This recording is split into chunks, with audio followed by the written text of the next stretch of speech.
noite. Deus te abençoe. Seja bem-vindo. Se coloca de pé no seu lugar. Vamos dar início ao nosso culto nessa quarta-feira chuvosa. Sejam chuvas de bênção sobre a vida do povo do Senhor, sobre a minha vida, sobre a sua vida, em nome de Jesus. Pai, muito obrigado por poder mais uma vez viver o privilégio de estar em Tua presença junto com os irmãos para adorar o Teu santo nome. Tua palavra diz que havendo 2 ou 3 reunidos no Teu nome, 2 ou mais reunidos em Teu nome, o Senhor se faria presente. Cremos então que o Senhor está aqui conosco. Receba a nossa adoração, receba os nossos corações quebrantados diante do Senhor em todo tempo. E que sim, Deus, nos alegremos em Tua presença. Nosso coração se renda de verdade ao Senhor e que a gente possa oferecer culto agradável, racional ao Senhor nessa noite. Mais uma vez, em nome de Jesus. Ao orarmos, Senhor, vem encher-nos com Seu amor,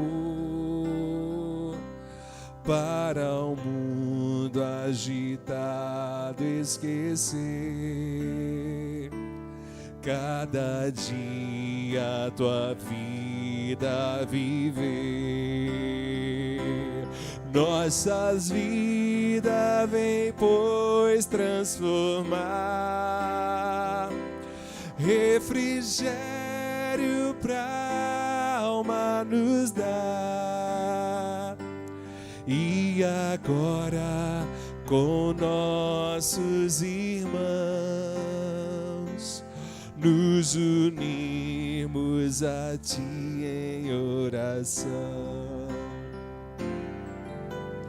Ao orarmos, Senhor, vem encher-nos com Seu amor, para o mundo agitado esquecer. Cada dia Tua vida viver. Nossas vidas vem, pois, transformar. Refrigério pra alma nos dar. E agora com nossos irmãos nos unimos a Ti em oração. Nossas vidas, adore. Nossas vidas vem, pois, transformar. Refrigério pra alma nos dar. E agora com nossos irmãos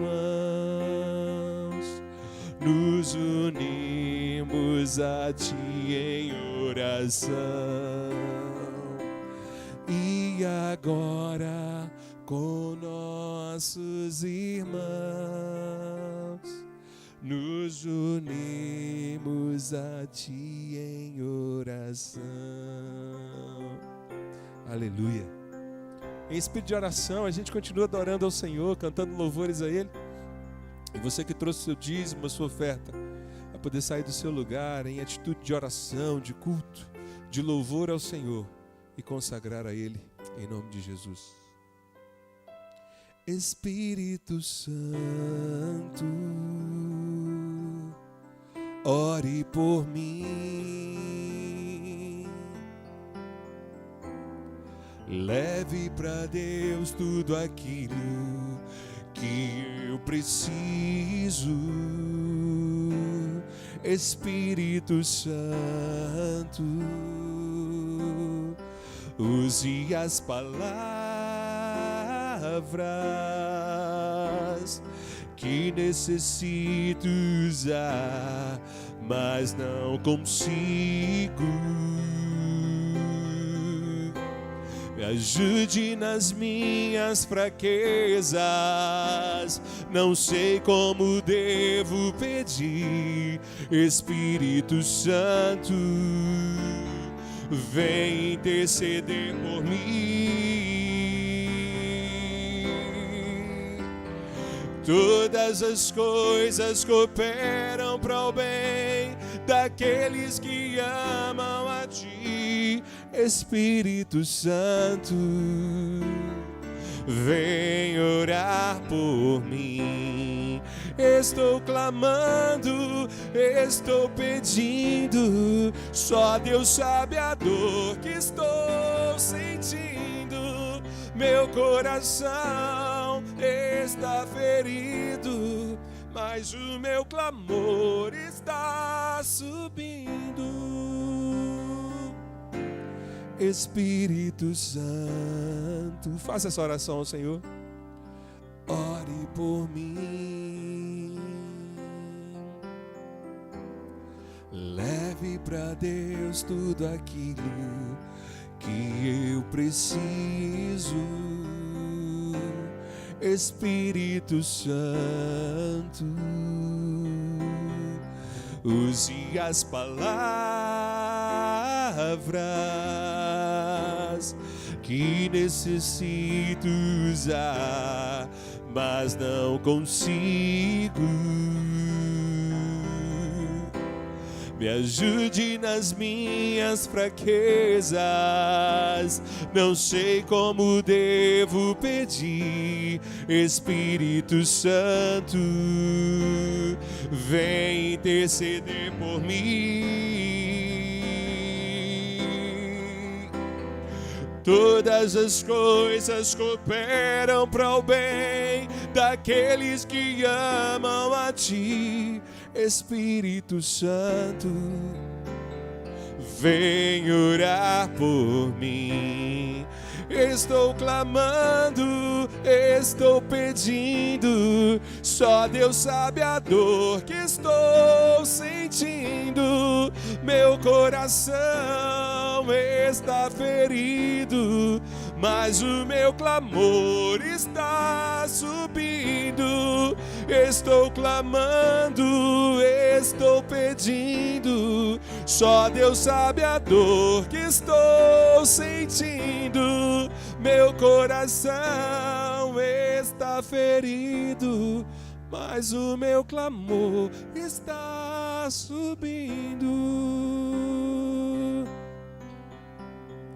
Todas as coisas cooperam para o bem daqueles que amam a Ti. Espírito Santo, vem orar por mim. Estou clamando, estou pedindo, só Deus sabe a dor que estou sentindo.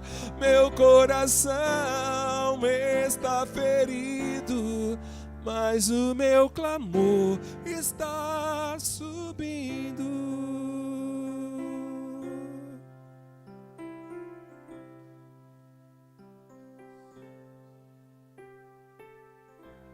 Nós vamos orar nesse instante e vamos aproveitar esse momento ainda quando a nossa juventude ainda está aqui no templo. Daqui a pouco eles vão subir. Eu queria que você formasse uma dupla aí, se movimentasse, não fosse os meninos com os meninos, mas jovens com adultos e com visitantes, viu, o Henrique?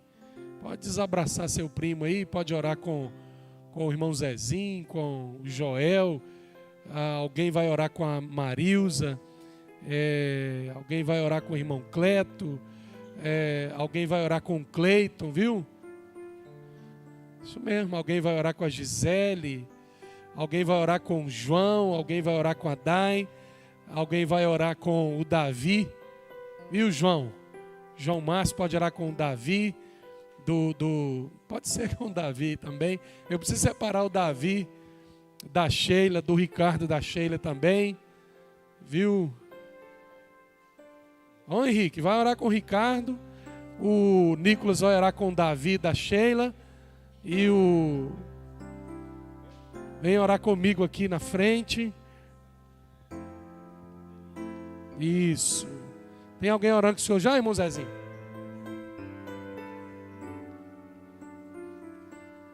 Isso, beleza, bom demais. Vai orar aí com esses rapazes aí, ô Alexandra? Ótimo. Isso, muito bem. Esse é um tempo muito especial de Deus para as nossas vidas. Hoje é uma oportunidade para você orar junto com o seu irmão aí, a partir daquilo que acabamos de cantar. Muitas vezes nós nem sabemos o que pedir ou como pedir. A gente quer reservar esse tempo para você orar com o seu irmão e colocar a vida dele diante do altar do Senhor Deus. É uma oportunidade especial de Deus para que, como igreja, nos curvemos diante do altar do Senhor. Ore aí com o seu irmão agora, querido, em nome de Jesus.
todas as coisas cooperam para o bem daqueles que amam a Ti, Espírito Santo.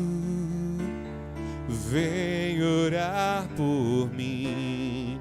Estou clamando, estou pedindo. Só Deus sabe a dor que estou sentindo. Meu coração está ferido, mas o meu clamor está subindo. Estou clamando, estou pedindo. Só Deus sabe a dor que estou sentindo. Meu coração está ferido, mas o meu clamor está subindo.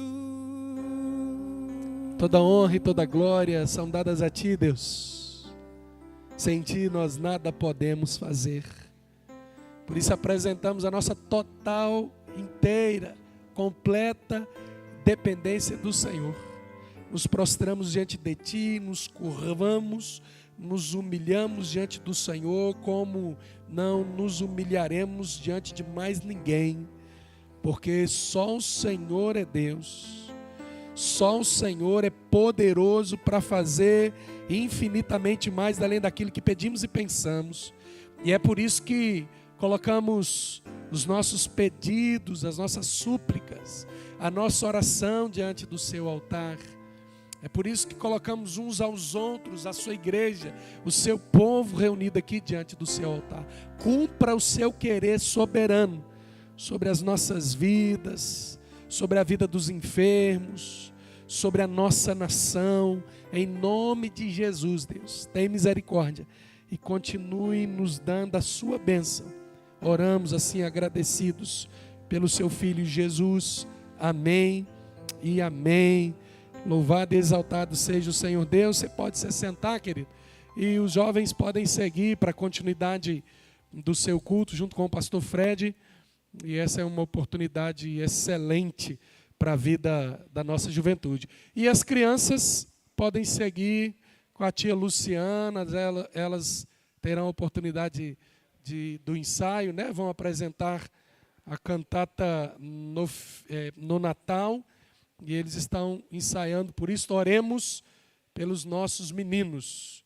Isso, Heitor, vai lá com a tia Lu. Vai lá, Lucas.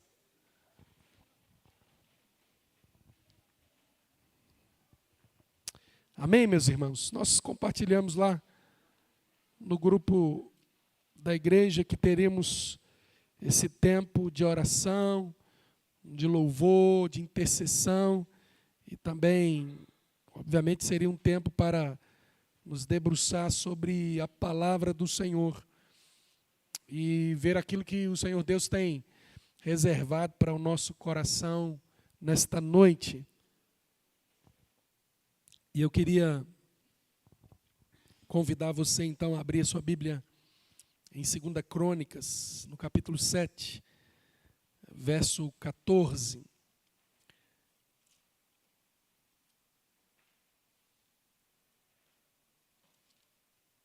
Segunda Crônicas, capítulo 7, verso 14.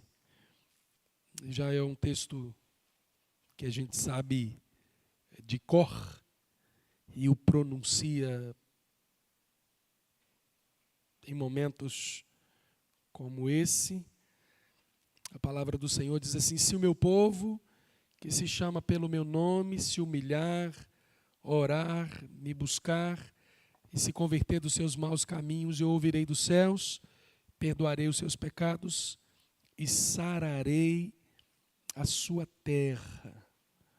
Se o meu povo, que se chama pelo meu nome. Oração do povo do Senhor Deus. Quando nós olhamos para esse texto, imediatamente, claramente, facilmente, identificamos 4 verbos humanos e 3 inclusivos verbos divinos. Os humanos é humilhar-se, orar, buscar e afastar-se. os de Deus, estes três inclusivos verbos divinos, é ouvir, perdoar e curar. O que os verbos divinos querem nos dizer? Primeiro, que Deus nos ouve quando nós nos humilhamos diante dele, oramos a ele, buscamos a sua face e nos afastamos dos maus caminhos. Segundo, que Deus perdoa os nossos pecados quando nos humilhamos diante dele, quando oramos a ele, quando buscamos a sua face e nos afastamos dos maus caminhos. Deus restaura as nossas vidas quando nos humilhamos diante dele, oramos a ele, buscamos a sua face e nos afastamos dos maus caminhos. Observe que, tão claramente, não será uma questão de religiosidade. Não será uma questão de nos apresentarmos aqui, interessados em algo que Deus possa nos fazer. Mas será relacionamento vivo, verdadeiro com o Senhor, que colocará ordem antes, primeiro, no nosso mundo interior e a partir do nosso mundo interior.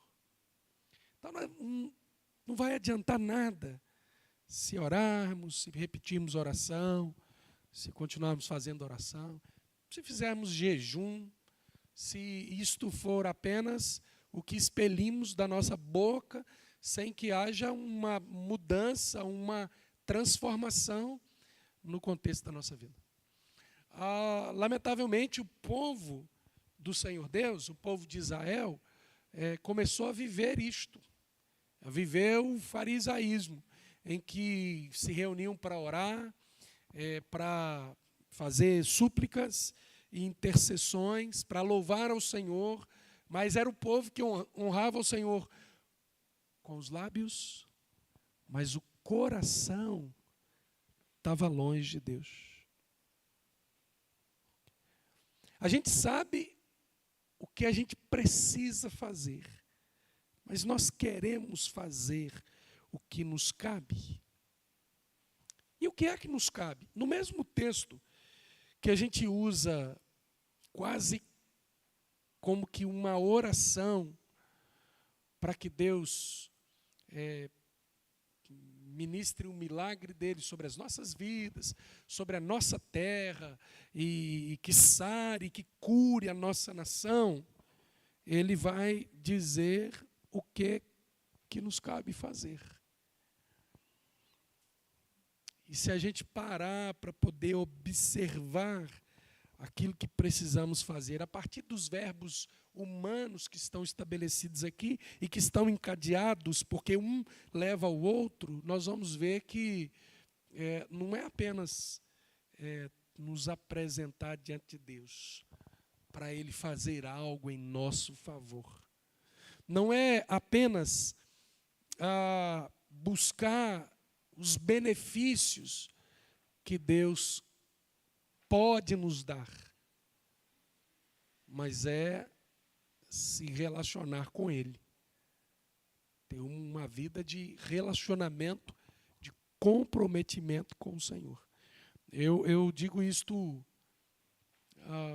por muitas vezes. A gente precisa tomar muito cuidado, porque o diabo também tem poder para dar coisas, para dar pseudo-bênçãos. Às vezes a gente está vivendo uma vida não de uma transformação interior, de uma mudança de vida, de comportamento, e temos orado e temos recebido algumas coisas. Às vezes, lamentavelmente, a gente tem até vivido uma vida de pecado, e a gente diz assim, mas isso não é de todo pecado, porque Deus tem me abençoado. Aí eu faço essa pergunta, será que é Deus que tem te abençoado? Porque Satanás, muitas vezes, para nos manter longe de uma transformação estabelecida pelo Senhor Deus sobre as nossas vidas, tem a capacidade de nos dar coisas. Todas as vezes que eu penso isso, eu me lembro de algumas situações.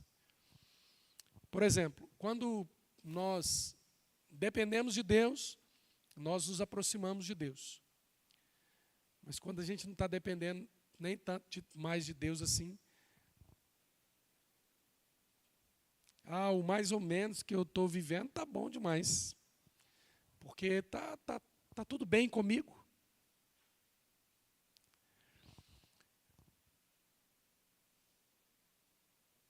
Eu conheci um casal, não é aqui nesse contexto, que eles iam para a igreja de ônibus.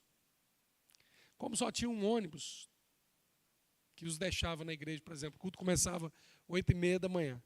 Aí o ônibus passava e deixava eles na porta da igreja às 8 horas da manhã. Eles nunca atrasavam para o culto. Mas aí Deus abençoou e a coisa melhorou. E repare, porque Deus tem feito isso conosco, onde estávamos, onde estamos e para onde nós estamos indo. E aquele casal, então, conseguiu comprar um carro. Nunca mais eles chegaram no culto na hora certa.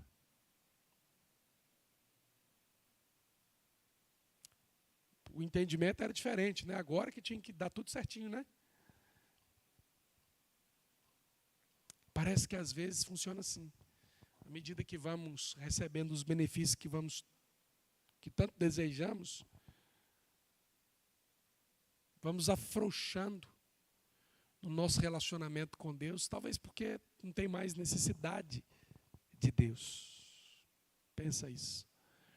Jesus disse assim: sem mim nada podeis fazer. Quando? Sempre, gente. Sempre. O tempo todo. Todo o tempo. Nós vamos depender do Senhor Jesus. Paulo vai dizer assim: eu sei passar pela bonança de Deus, mas sei passar pela tribulação também. Aí tem gente que quando passa pela tribulação, começa a choramingar e a lamuriar, diz assim: Deus esqueceu de mim. Não, Deus continua sendo Deus. Aonde que Deus está? No mesmo lugar que Ele estava quando Ele deu o Filho dEle para morrer lá na cruz do Calvário, para que eu e você fôssemos libertos de nós mesmos.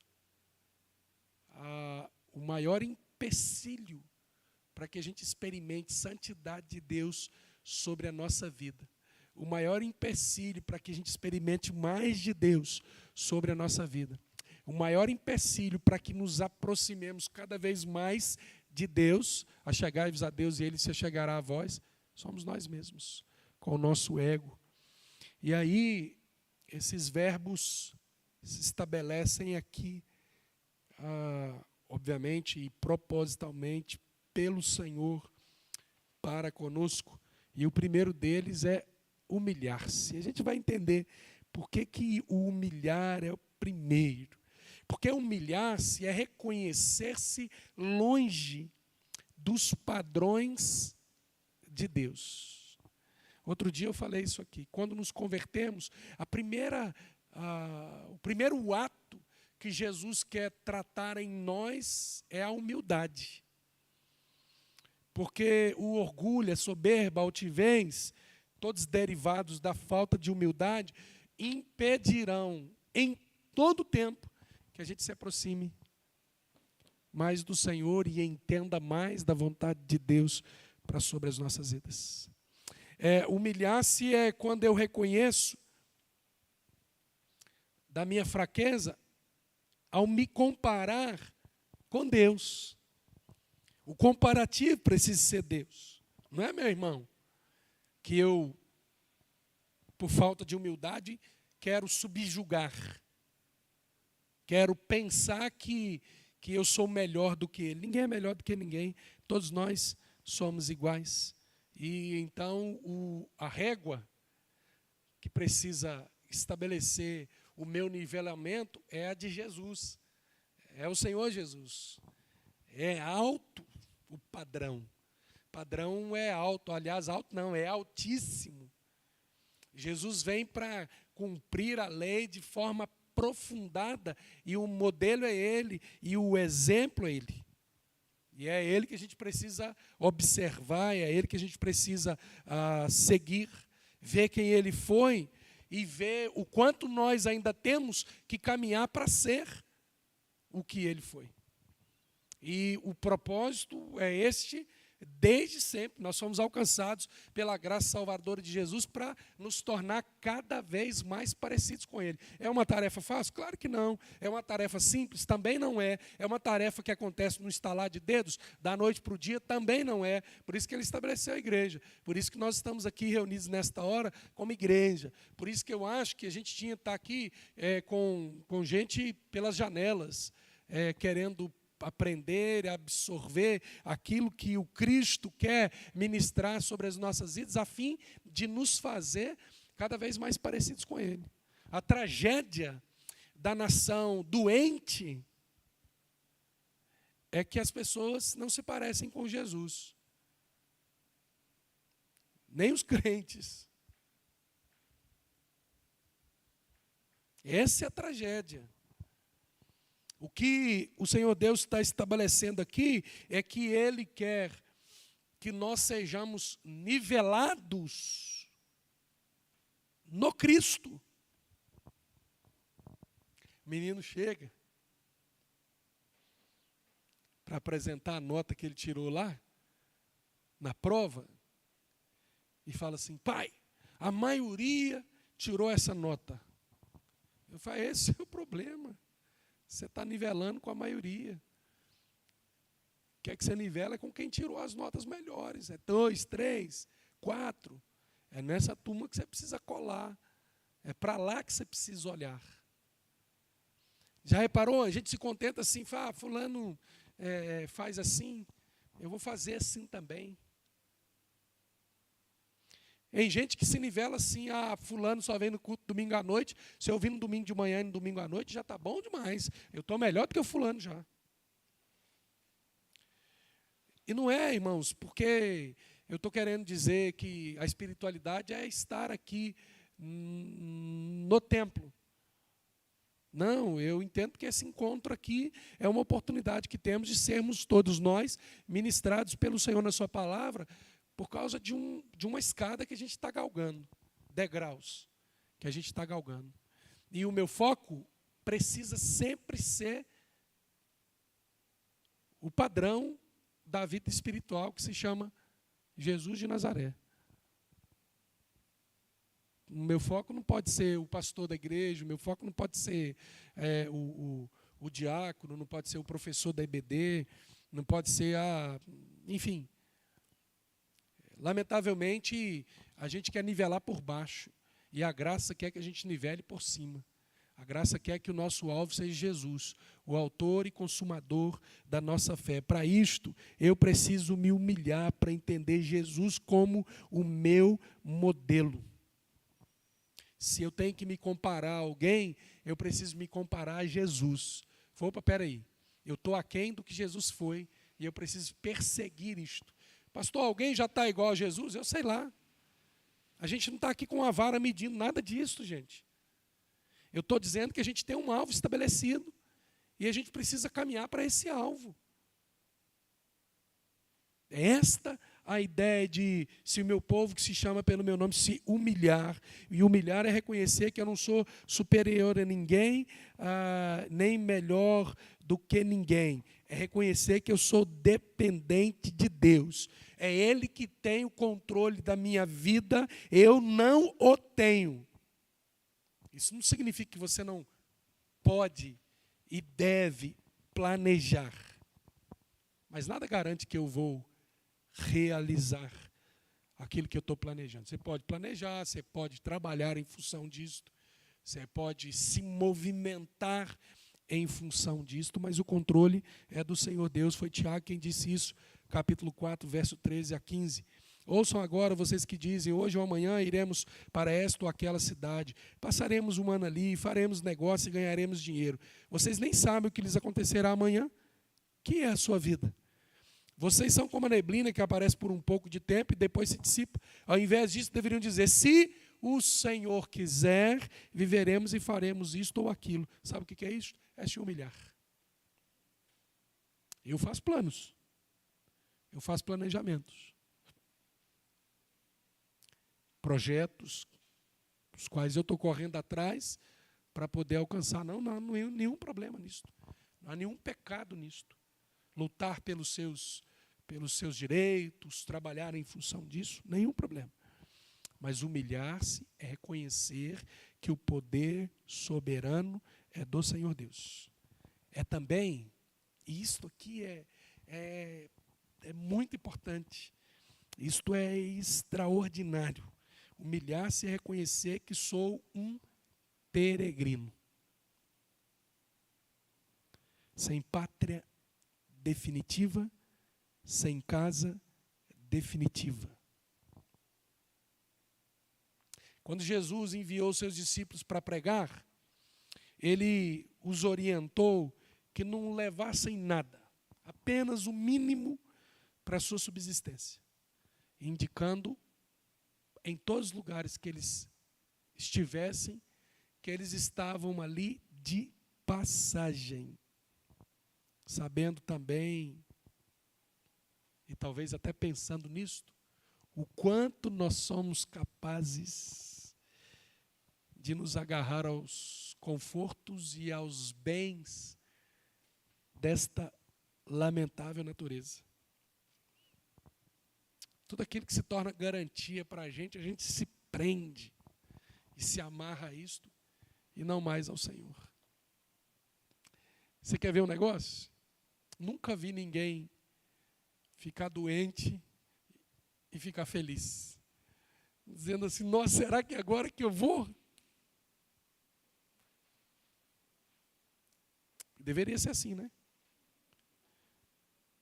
Se a gente pensar que o céu é o melhor lugar para se estar, se a gente pensar que Jesus foi para lá preparar uma casa para a gente, e é Deus que sabe o tempo, a gente não deveria se angustiar pela possibilidade de irmos nos encontrar com o Senhor. A gente deveria se alegrar.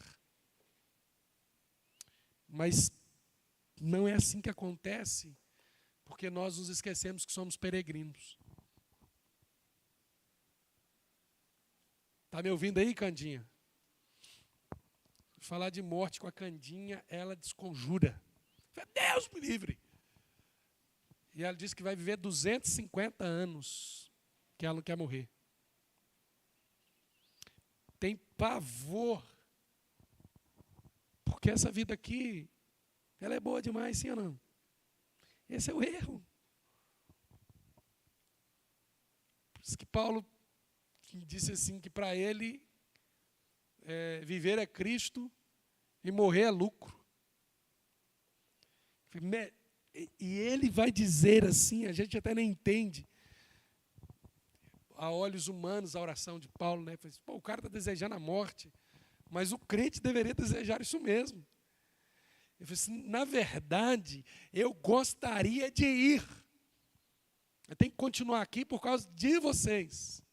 Eu vou continuando aqui por causa de vocês.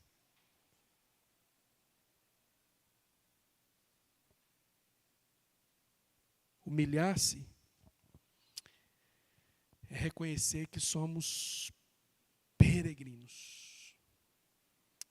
E é por isso que o salmista vai declarar: como são felizes os que em ti encontram sua força, e os que são peregrinos de coração. Salmo 84, verso 5. O autor de Hebreus também descreveu como cada um de nós deve vir. Quando ele estava lá biografando a respeito dos heróis da fé, ele vai dizer assim: todos estes viveram pela fé e morreram sem receber o que tinha sido prometido. A gente canta umas coisas de vez em quando. Mas tá bom, Deus tem misericórdia de nós e nos perdoa, né? A gente canta assim: eu não morrerei enquanto o Senhor não cumprir em mim todos os sonhos. Esses homens aqui, eles tinham sonhos, e eles tinham promessas. E o texto diz assim: e morreram sem receber o que tinha sido prometido. Viram-no de longe, e de longe o saudaram, reconhecendo que eram estrangeiros e peregrinos na terra. Hebreus 11, verso 13. A gente se revolta com as injustiças, e a gente peleja. Está errado, não tem erro nenhum nisso, está certíssimo. Bem-aventurados que têm fome e sede de justiça, porque serão saciados. Mas uma coisa a gente precisa ter como certo: humildemente precisamos entender que a nossa pátria é lá na glória do Deus Todo-Poderoso. É lá que não tem nenhuma injustiça. E é para lá que o Senhor Deus está nos preparando. Então, como os leitores da carta de Pedro, nós somos isto, peregrinos dispersos pela terra. Estamos a caminho do lugar daqueles que prevalecerão com o Senhor. E um lugar onde prevalecem os valores de Deus. Aqui, os valores de Deus são tripudiados, escarnecidos e etc. Mas os valores daqui não são nossos valores. Os nossos valores são os valores de Deus. Um dia, Deus colocará termo sobre todas as coisas. E os seus peregrinos serão honrados pelo Senhor. O meu povo que se chama pelo meu nome precisa se humilhar. Humilhe-se diante daquele que está cuidando da sua vida espiritual. O resto é detalhe que ele disse, que ele mesmo vai acrescentar sobre você. O segundo verbo é o orar. Você sabe o que é orar? O que é orar? Orar é interceder pelos outros diante de Deus. Como? Como fez Abraão por Ló. Abraão traçou uma oração com início e fim diante de Deus por Ló. E quando a gente pensa em Abraão fazendo isto, lá em Gênesis capítulo 18, verso 16 até o verso 33, a palavra que salta aos olhos naquele texto é que Abraão estava sendo advogado de Ló. Porque, na verdade, quem ora se torna um advogado de alguém diante de Deus. Você está defendendo alguém diante de Deus. Eu sei o que é oração, eu sei que eu preciso, como Abraão, interceder insistentemente diante de Deus pelos outros. Então responda para mim, por que nós não oramos? Você acha que a quantidade de oração que você faz está bom? Sabe por que nós não oramos? Eu não oro porque nós não somos suficientes ou suficientemente humildes para orar. Por que não? Porque a gente primeiro tenta resolver. Depois, sabe o que a gente faz? A gente tenta resolver. A gente está sempre tentando resolver. E depois ainda a gente diz que Deus não nos abençoa. E eu não oro porque, na verdade, eu tenho medo de depender. Porque orar é depender. Orar é se humilhar. E a humildade, ela leva à oração. A gente não ora porque a gente não quer ralar os joelhos. Porque quem ora, ainda que de pé, está fazendo isso, está ralando os joelhos. Eu gosto de afirmar isso em oração, como fiz hoje.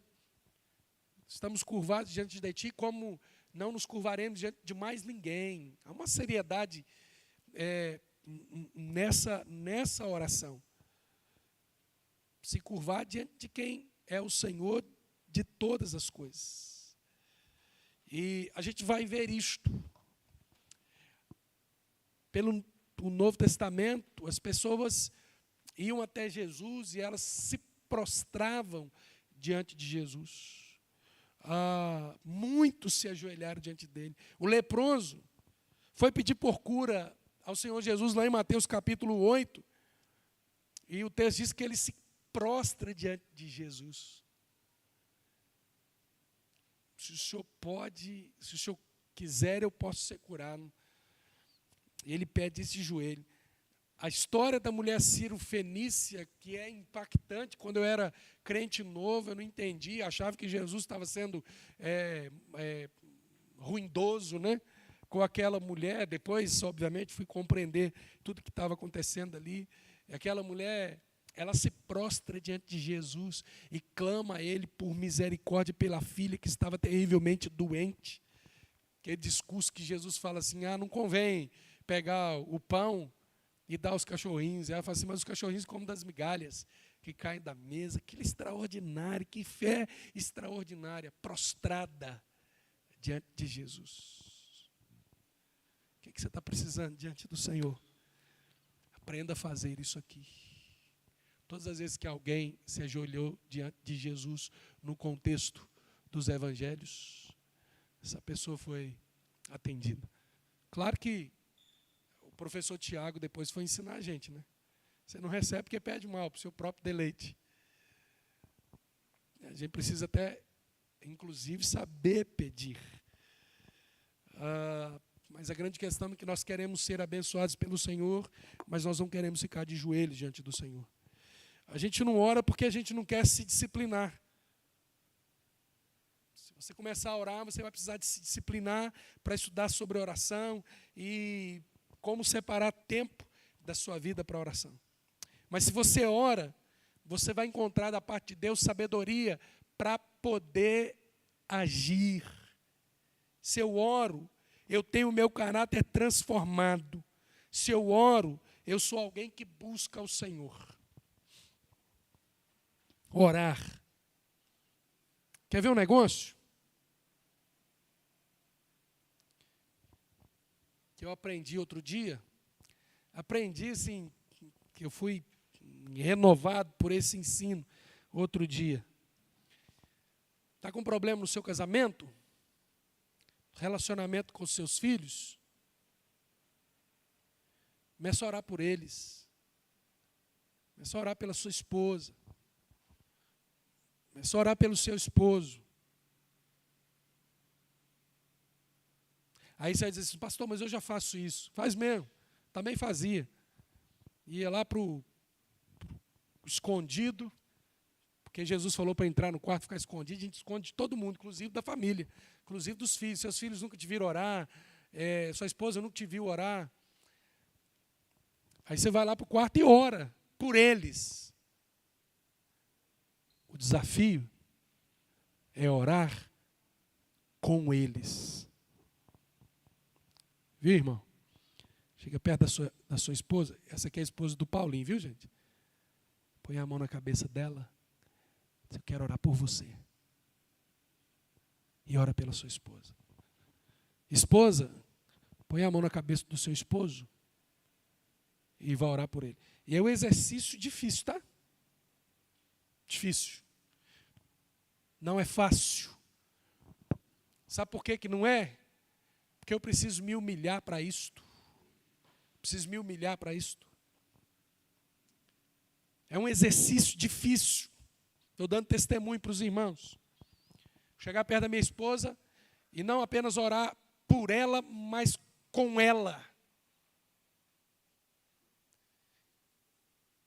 Você precisa se quebrar para ter coragem de fazer isso.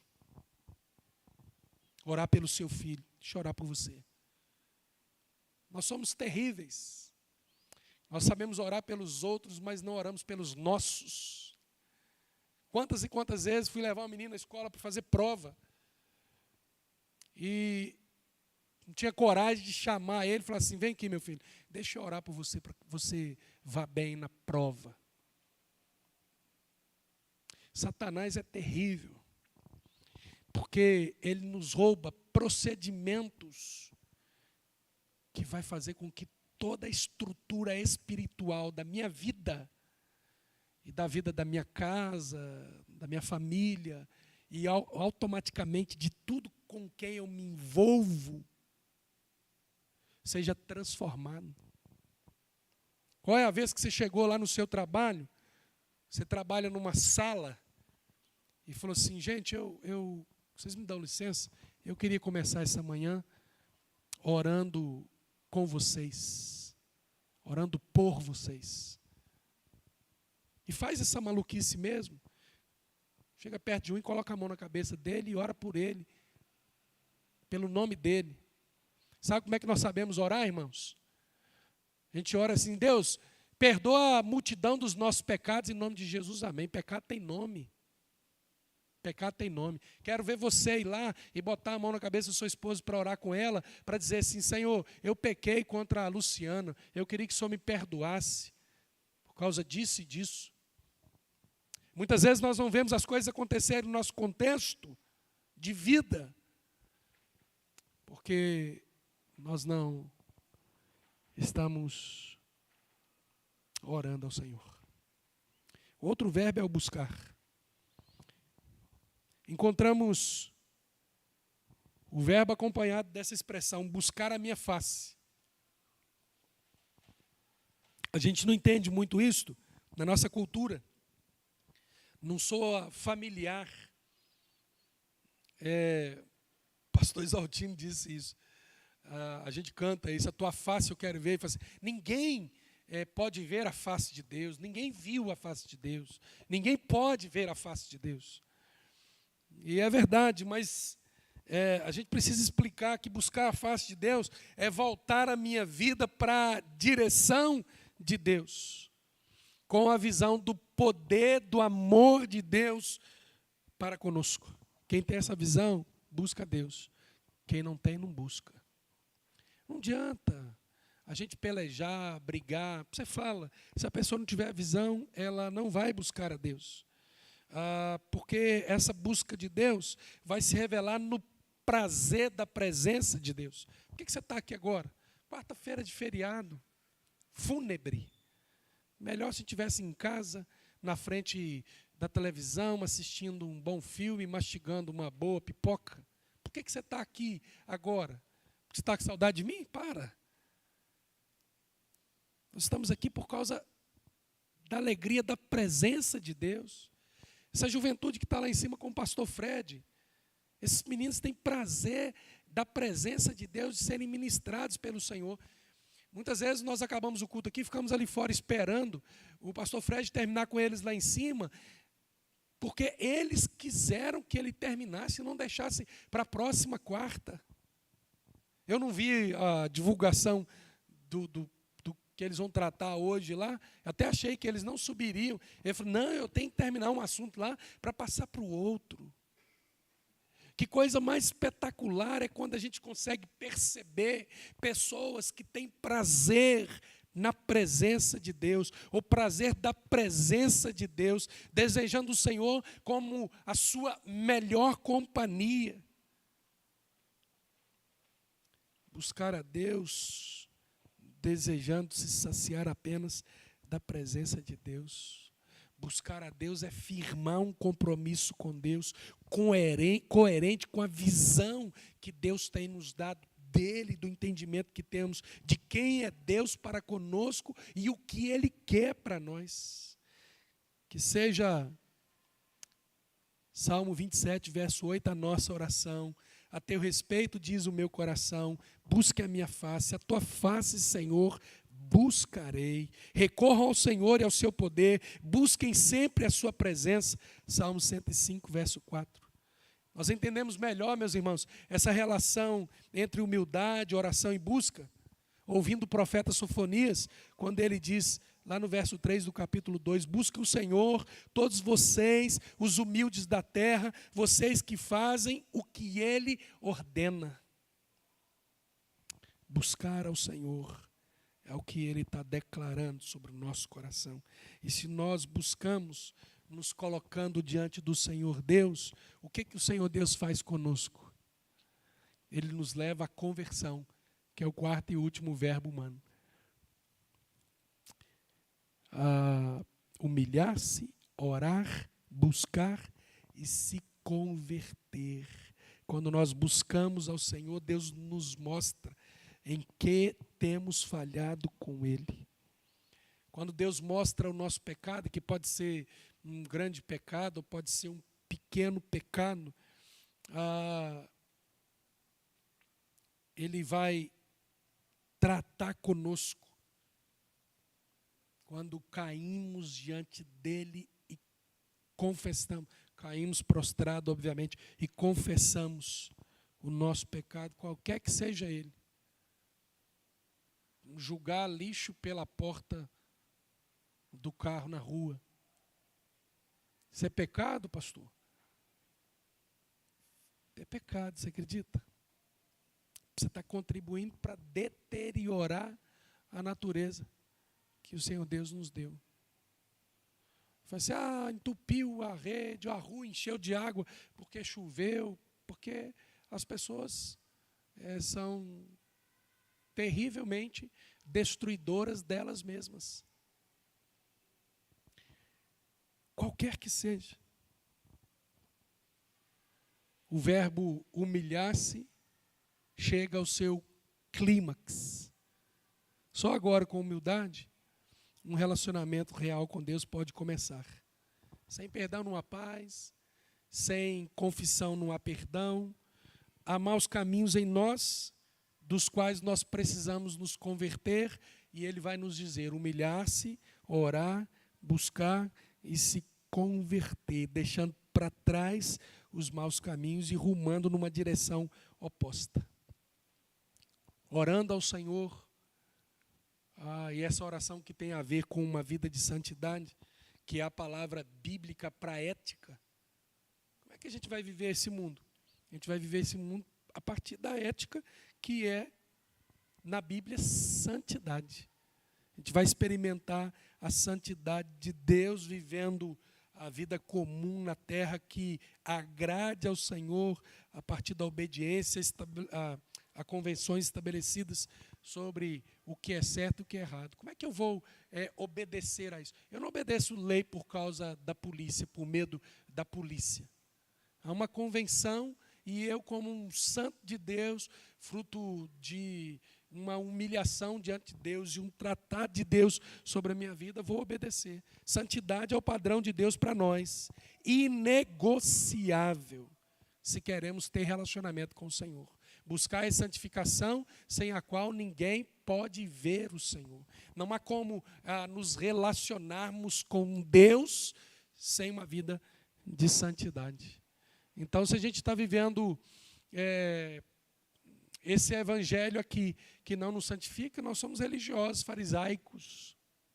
E não há mudança de vida, não há transformação de vida sobre nós. Então, o que Deus, em outras palavras, está nos dizendo aqui chega de oração sem compromisso com a santidade. Chega de oração sem compromisso com a santidade. Se você pegar o texto que nós lemos, verso 14, e voltar lá para o verso 11, você vai ver o texto dizendo assim: assim Salomão acabou de construir a casa do Senhor e o palácio real. Tudo que Salomão tinha planejado fazer na casa do Senhor e no seu palácio, ele efetuou com sucesso. Ok?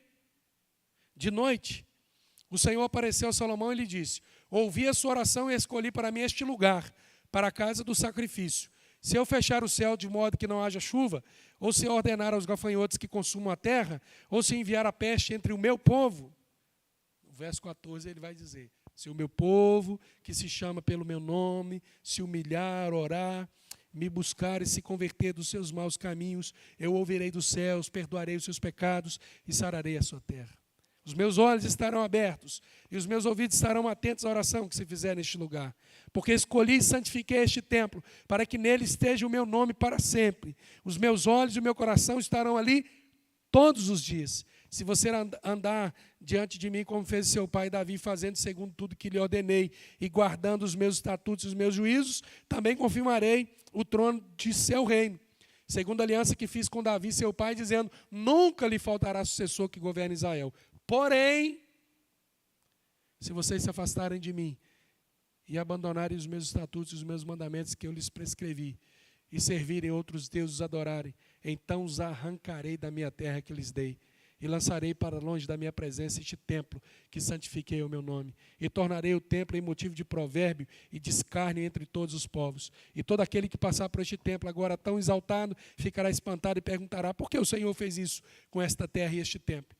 E a resposta será, porque deixaram o Senhor, o Deus de seus pais, que os tirou da terra do Egito, e se apegaram a outros deuses, e os adoraram e os serviram. Por isso ele trouxe sobre eles todo este mal.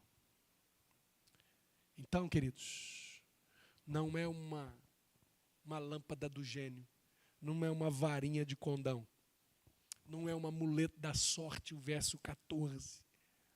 É um tratado de Deus para conosco. O Senhor Deus está tratando o seu povo que ora, que se humilha diante dele, que o busca e se converte dos seus maus caminhos. O resultado é a atenção de Deus sobre o seu povo. Ouvirei do céu. É a purificação de Deus sobre o seu povo. Perdoarei o seu pecado. É a cura de Deus sobre o seu povo. Sararei a sua terra. Então entenda. O agir de Deus passa pelo nosso real, verdadeiro comprometimento de uma vida na presença santa dele. Que ele se apiede de nós, irmãos, e nos ajude a viver a plenitude da vontade poderosa dele para conosco, em nome de Jesus. Amém, amados? Que Deus nos ajude e nos dê a sua graça. Nós vamos orar. Nós vamos orar nesse instante, caminhando para o fechamento do nosso culto nesta noite. Nós vamos orar agora, mas o desafio é sermos homens e mulheres de oração em todo o tempo. O desafio para você é o desafio que foi apresentado para mim e é o de sermos intercessores da nossa família, orando para a nossa família, mas orando com a nossa família. Você orando com o seu filho. Filho, quero orar com você. Orando com a sua esposa. Minha esposa, eu quero orar por você agora. Orando com o seu marido. Meu marido, quero orar por você agora. E você vai ver coisas lindas e extraordinárias que o Senhor Deus vai operar na sua vida. Filhos orando pelos pais, obviamente. Nós orando dentro do contexto do nosso trabalho. Sala de aula. Escola. Talvez você não vai chegar lá na sala de aula e dizer assim, gente, faz silêncio aí que eu quero orar por vocês. Imagino que isso talvez não dê tão certo assim, como a gente até gostaria. Mas, de repente, chegar perto daquele colega e chamar ele no canto e falar assim, Deus colocou no meu coração hoje para eu orar por você, posso orar por você? Experimenta. O reavivamento que Deus vai fazer em você e a partir de você, para a glória dele, em nome de Jesus. Amém, queridos? Se alguém tiver algum pedido de oração, nós vamos orar pelo seu pedido de oração agora. Alguém quer apresentar algum pedido?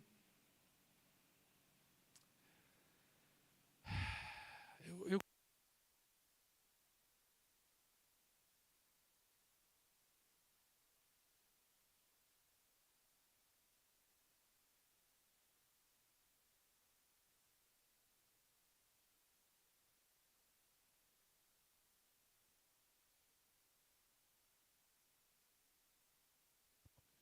pedi que os irmãos estejam em oração pela vida do irmão Juca. Segunda-feira nós estivemos lá, eu fui junto com a irmã Uda, e ele estava ainda acordado, mas uma dificuldade muito grande para respirar. Uma respiração abdominal, esse movimento para respirar. E aí nós conversamos com ele, e, enfim, ele disse algumas vezes que ele não estava bem. Oramos, lemos a Bíblia, oramos com ele, e depois disto, eles já tinham informado que ele seria sedado.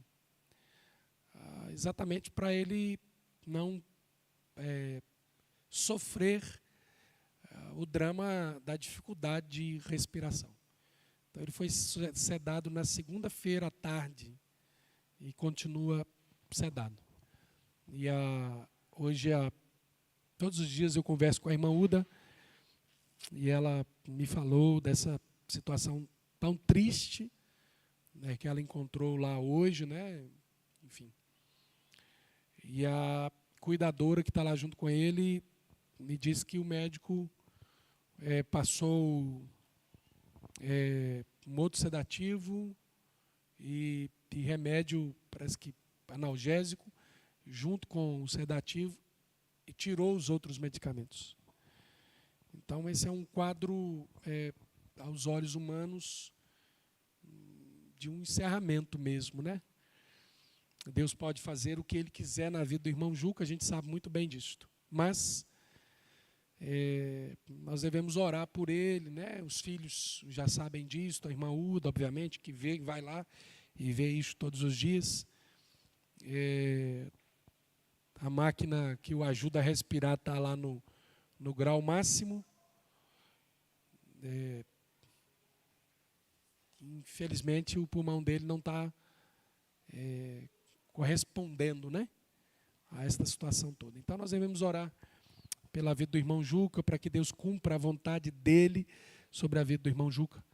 E devemos orar pela irmã Uda, e devemos orar pelos filhos, Rosilda e Ronildo, genro, nora, netos, bisnetos, todos moram lá nos Estados Unidos, para que Deus dê graça, conforto. Conversei com a filha dele antes de vir para o culto, né? Ela está muito triste lá, abalada, toda essa situação, um quadro muito difícil, muito triste. Meu irmão Juca, muito querido da igreja, né?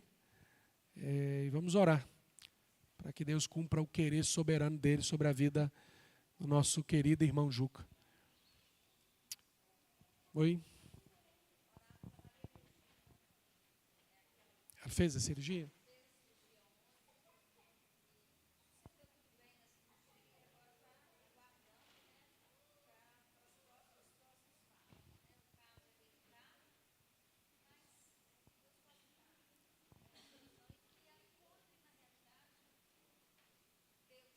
Amém.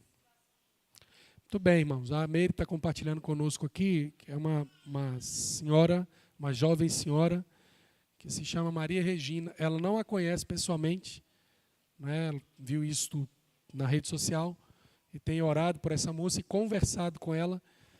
Ela tem uma enfermidade grave, passou por uma cirurgia agora e vai para os próximos passos no pâncreas, né?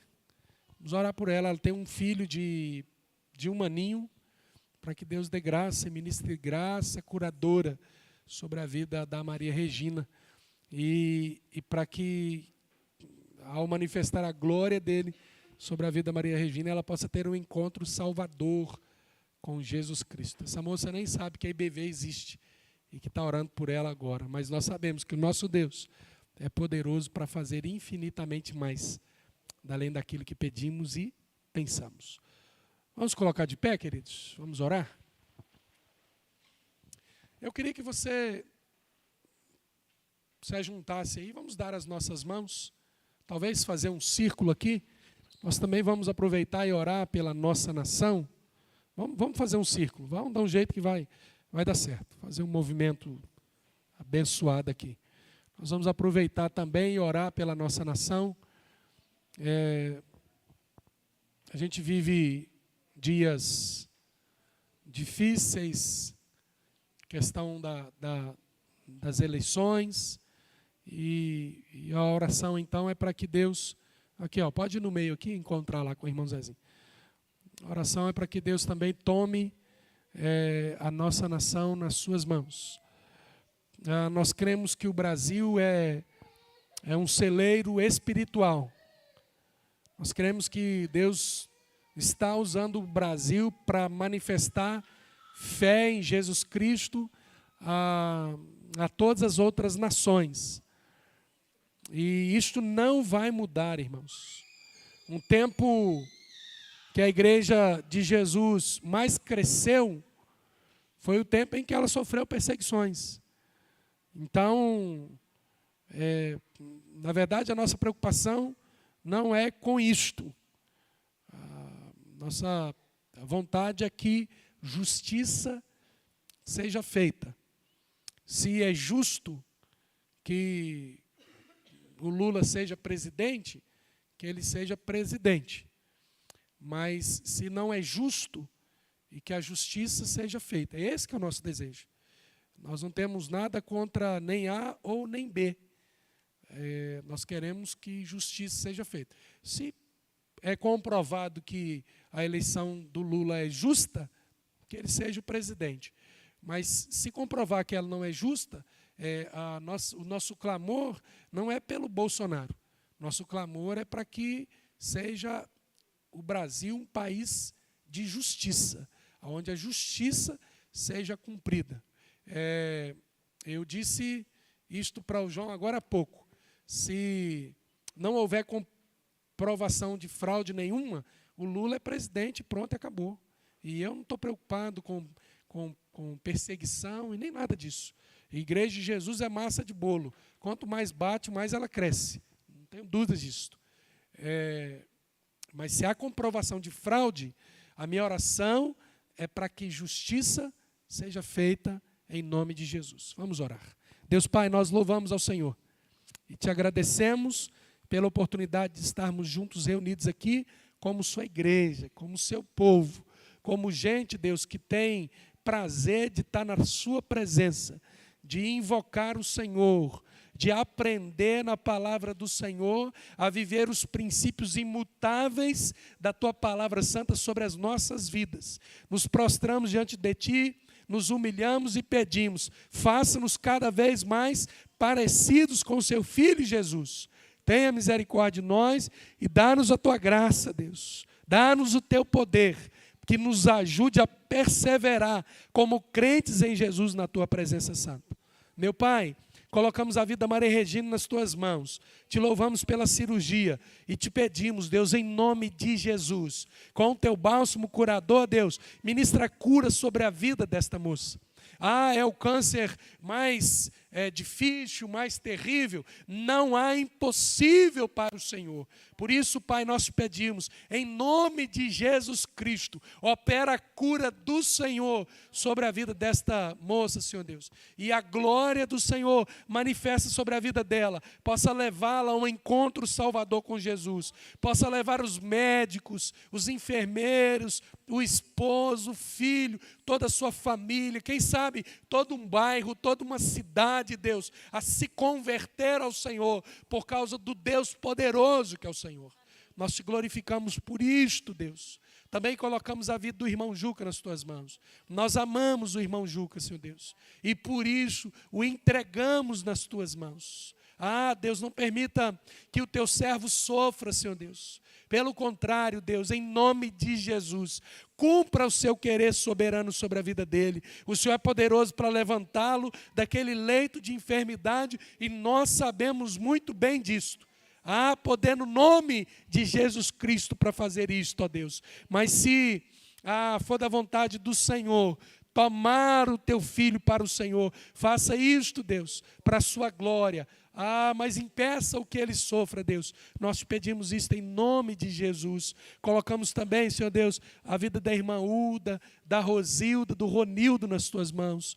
De todos os familiares, meu Deus, os que estão lá nos Estados Unidos, mas também todos os familiares aqui. Colocamos a igreja nas Tuas mãos, porque isso, na verdade, traz tristeza e sofrimento ao nosso coração. Que Teu Espírito Santo gere conforto, Senhor Deus, sobre toda a família, para a glória do Senhor, em nome de Jesus, Deus. Tenha misericórdia dessa situação e tome tudo isto nas Tuas mãos, para a glória do Senhor, em nome de Jesus. Agora, meu Pai, colocamos o Brasil nas Tuas mãos. Colocamos a nossa nação querida nas Tuas mãos. Nós amamos o Brasil, Deus. E nós amamos as coisas espirituais que o Senhor tem feito no Brasil, Senhor Deus. Nós entendemos, Deus, que o Brasil é ferramenta poderosa nas Tuas mãos para proclamar que só Jesus Cristo é o Senhor. Deus, as pessoas têm entendido, meu Pai, a graça salvadora de Jesus Cristo na nossa nação e também em outras nações. Por isso, Deus, ajuda a igreja do Senhor a perseverar a despeito das lutas, meu Pai. E em nome de Jesus Cristo, que continuemos a ser referência espiritual para todas as nações, para todas as pessoas de todos os lugares. Agora o Brasil não é mais conhecido como o país da mulher pelada, mas é conhecido, Senhor Deus, como o Brasil que serve a Jesus Cristo. E nós queremos, Deus, continuar vivenciando isto como igreja do Senhor, nos humilhando diante do Senhor, orando ao Senhor, buscando ao Senhor e nos convertendo dos maus caminhos, Deus, a fim de que em nós o Seu nome seja glorificado e através de nós o Seu nome seja glorificado. Agora, Deus, a respeito das eleições, nós te pedimos que o Senhor faça justiça para a glória do Senhor mesmo. Se o Lula foi eleito justamente que ele seja o presidente do Brasil, mas se isso não foi de forma justa, se houve fraude em meio a tudo isso, Deus não permita que ele governe, Senhor Deus, por causa da nossa nação, por causa do nosso povo, por causa do nosso Brasil. Nós pedimos, Deus, faça justiça para a glória do Senhor. Por isso, nós mais uma vez declaramos, se há justiça na eleição do Lula, que ele seja presidente. Mas se não há, Deus, não permita que ele governe. Não permita, Senhor Deus, que o nome do Senhor seja envergonhado. Nós te pedimos isso orando em nome de Jesus Cristo. Amém e amém. Louvado seja o nome do Senhor Deus. Que Ele abençoe a vida de cada um dos irmãos. E abençoe a nossa casa. E abençoe a nossa jornada até nos encontrarmos novamente em nome de Jesus. Só lembrando os irmãos da feira missionária, sábado, a partir das 15 horas, lá na Igreja Batista da cidade, no Cidade Nobre. Amém? Deus abençoe a todos em nome de Jesus.